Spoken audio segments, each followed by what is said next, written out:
pasien pada mengeluh omset dagangannya turun. Misalnya kalau pedagang pecel lele itu biasanya laku lelenya itu 7 kilo, 8 kilo, sekarang tinggal 5 kilo, 4 kilo. Itu pun nutupnya sampai malam. Yang dagang perabot di pasar, yang dagang material, yang dagang mie ayam, biasanya laku 70 mangkok, tinggal 40 mangkok. Sebenarnya daya beli masyarakat itu memang menurun. Ekonomi real menurut saya turun. Sebagai contoh itu di dunia pelayanan medis ya. Rumah sakit itu sekarang mungkin teman-teman yang kerja di rumah sakit tahu bahwa ada penurunan jumlah pasien, kira-kira 30%. Tetapi memang ada shifting. Rata-rata apotek itu hanya menurun sedikit, 5-10%, atau bahkan ada yang naik. Berarti di sini orang itu lebih memilih melakukan substitusi. Pembelian komoditas kesehatan yang biasanya tuh ke dokter, mungkin ke dokter spesialis, mungkin biaya antara 100 sampai mungkin 500 ribu ya, itu di hold dulu, dipindahkan beli obat saja, yang mungkin beli obat di apotek itu bisa kisaran 25.000 sampai 50.000. Terjadinya shifting itu sudah menunjukkan daya beli yang sedang menurun.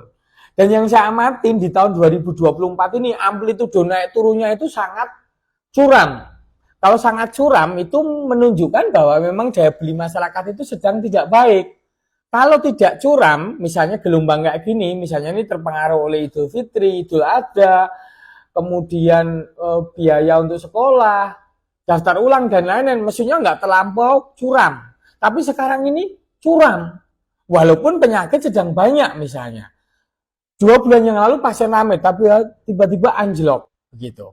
Nah, kalau naik turunnya curam begini, hemat saya itu sebagai petunjuk daya beli masyarakat yang tidak baik. Mestinya harapan saya pemerintah jangan terlalu menggenjot pajak dulu, karena kalau pajak digenjot terus, daya beli makin menurun. Jadi tarik ulur lah pemerintah itu. Soalnya bukan apa-apa, ini demi kepentingan ekonomi supaya tetap eksis, supaya tidak terjadi resesi begitu. Nah kalau memang dipaksain nyari dana untuk memperkuat APBN, lah malah daya beli masyarakat menurun. Nanti dalam jangka panjang ya tidak baik menurut saya.